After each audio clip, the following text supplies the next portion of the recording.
Hello friends, welcome to our YouTube channel HG study box. इस वीडियो के माध्यम से आपको रसायन विज्ञान या केमिस्ट्री के बहुत ही महत्वपूर्ण प्रश्न उत्तर देखने को मिलेंगे जो वन लाइन फॉर्म में होंगे और ये सारे प्रश्न कभी ना कभी एग्ज़ाम में पूछे गए हैं, तो सभी बहुत ही महत्वपूर्ण हैं। पूरा वीडियो देखिए और चैनल को सब्सक्राइब भी कर लीजिएगा। फर्स्ट क्वेश्चन है, कास्ट स्प्रिट क्या होता है? तो कास्ट स्प्रिट एक मैथिल अल्कोहल होता है। अगला क्वेश्चन है, बायोडीजल के उत्पादन में निम्नलिखित में से कौन सी प्रक्रिया अपनाई जाती है?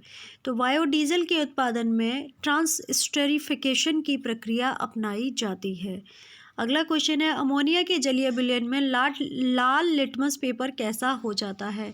जब O3 का सॉल्यूशन होता है तो उसमें लाल लिटमस पेपर जो होता है नीला हो जाता है। अगर आपने 12th में साइंस लिया है तो ये बहुत ही बेसिक टेस्ट होता है जो सभी लोग करते हैं और ये आपने भी ट्राई किया होगा। अगला क्वेश्चन है, जैव निम्नीकृत अपशिष्ट को किसकी सहायता से उपयोगी पदार्थ में रूपांतरित किया जा सकता है? तो न्यूक्लियर प्रोटीन की सहायता से इसे रूपांतरित किया जा सकता है। अगला क्वेश्चन है, बड़े शहरों में वायु को क्या प्रदूषित करता है? तो बड़े शहरों में सबसे ज़्यादा अगर वायु प्रदूषण होता है तो वो सीसा के कारण होता है। सीसा जैसे लेड या इसका जो सिंबल होता है वो होता है PB। ओके, और इसका उदाहरण अगर देखें तो आगरा के ताजमहल से आप इसको रिलेट कर सकते हैं, क्योंकि आगरा के ताजमहल के आसपास में वल्व की फैक्ट्रियां थी, जिसके कारण से ताजमहल का जो पत्थर है वो काला पड़ता जा रहा था। उसके कारण वो वल्व की फैक्ट्रियों पर सरकार के द्वारा रोक लगाई गई, जिससे कि ताजमहल की खूबसूरती पर असर ना पड़े। ठीक है।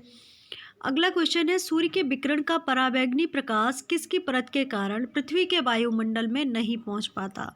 तो सूर्य के विकिरण का पराबैंगनी जो अल्ट्रावायलेट रेज है ये ओजोन के कारण वायुमंडल में नहीं पहुंच पाती हैं।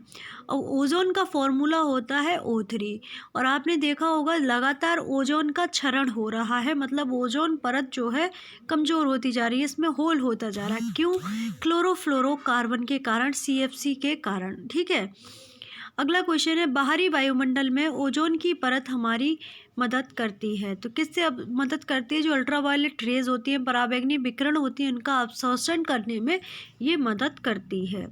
अगला क्वेश्चन, हीरे का एक कैरेट किसके बराबर होता है? तो 200 mg के बराबर होता है।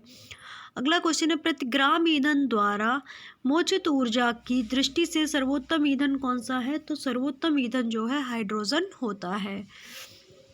अगला क्वेश्चन है, औद्योगिक बहिस्राव द्वारा किए जाने वाले जल प्रदूषण को रोकने में कौन सा अपतरण प्रभावी पाया गया है? तो वाटर हाइंस प्रभावी पाया गया है। अगला क्वेश्चन है, स्थिर वैद्युत अवक्षेपित का प्रयोग किसे नियंत्रित करने के लिए किया जाता है? तो वायु प्रदूषक को नियंत्रित करने के लिए किया जाता है। अगला क्वेश्चन है, पेट्रोल की आग बुझाने के लिए जल उपयुक्त क्यों नहीं है? ये क्वेश्चन बहुत ही इम्पोर्टेंट है और ध्यान से इस बात को सुनिए और याद रखिएगा। जल भारी होने के कारण पेट्रोल नीचे चला जाता है और पेट्रोल वायु से नीचे संपर्क बना रहता, जिससे वह जलता रहता है। अगला क्वेश्चन, अस्थियों और दांतों में मौजूद रासायनिक द्रव्य कौन सा होता है? तो वो होता है कैल्शियम फॉस्फेट। और दांतों में सबसे मजबूत अगर पार्ट जो होता है, दांतों में ये पूछा जाता है आपके शरीर का सबसे मजबूत पार्ट कौन सा होता है? तो दांतों का इनेमल जो है सबसे मजबूत पार्ट होता है। अगला क्वेश्चन है, सामाजिक वानिकी है वन का प्रबंध। तो ये किसके द्वारा कहा गया है? तो ये सहकारी समितियों द्वारा कहा गया है। अगला क्वेश्चन है, पेयजल में कॉपर का अधिकतम अनुमत सांद्रण mg में है तो 0.05 मिलीलीटर में होता है। अगला क्वेश्चन है, पेनिसिलिन का आविष्कार किसने किया था? तो अलेक्जेंडर फ्लेमिंग के द्वारा पेनिसिलिन का आविष्कार किया गया था। अगला क्वेश्चन है, भूरा कोयला या ब्राउन कोल किसे कहा जाता है? तो लिग्नाइट को ब्राउन कोयल कहा जाता है। अगला क्वेश्चन है, अभ्रक विद्युत का कैसा चालक है? तो अभ्रक विद्युत का कुचालक होता है। अगला क्वेश्चन है, सीसा पेंसिल या लेड पेंसिल में क्या होता है? तो सीसा पेंसिल में ग्रेफाइट होता है। अगला क्वेश्चन है, किस ग्रह के चारों ओर सल्फ्यूरिक अम्ल है? तो बुध ग्रह या मरकरी ग्रह जो है इसके चारों ओर सल्फ्यूरिक अम्ल रहता है। अगला क्वेश्चन है सूर्य के वायुमंडल में किस तत्व की अधिकता रहती है? तो सूर्य के वायुमंडल में हाइड्रोजन की अधिकता रहती है।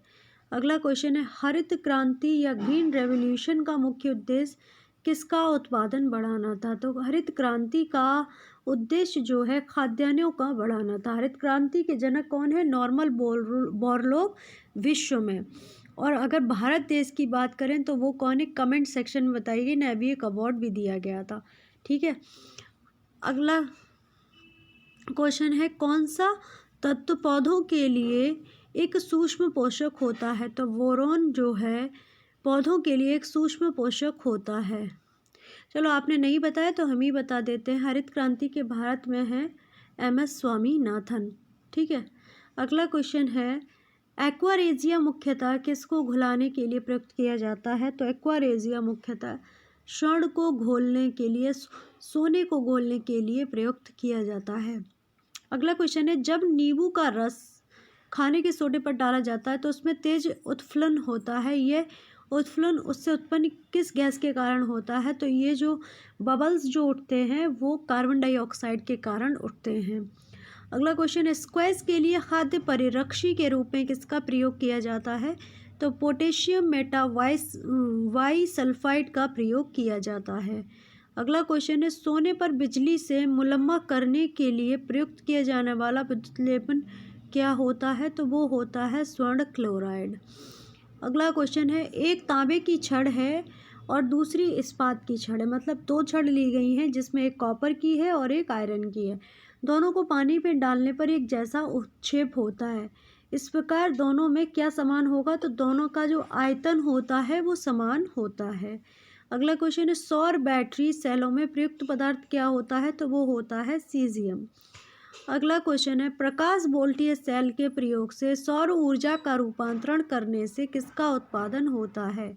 तो प्रकाश वोल्टीय सेल के प्रयोग से सौर ऊर्जा का रूपांतरण करने से विद्युत ऊर्जा का उत्पादन होता है। अगला क्वेश्चन है जब शुद्ध जल में डिटर्जेंट डाला जाता है तो पृष्ठ तनाव पर क्या प्रभाव पड़ता है? तो जब शुद्ध जल में डिटर्जेंट डाला जाता है तो पृष्ठ तनाव घट जाता है। अगला क्वेश्चन है जब कोई कण और कोई प्रतिकण परस्पर संपर्क में आते हैं तो क्या होता है? तो ये एक दूसरे को नष्ट कर देते हैं। ये CGL 2013 में क्वेश्चन पूछा गया है। अगला क्वेश्चन है सूर्य में ऊर्जा का निरंतर सृजन किस कारण होता है? तो नाभिकीय संलयन या न्यूक्लियर फ्यूजन के कारण सूर्य का निरंतर सृजन होता है। अगला क्वेश्चन है परमाणु के नाभिक में क्या होते हैं? तो परमाणु के नाभिक में प्रोटॉन और न्यूट्रॉन्स होते हैं।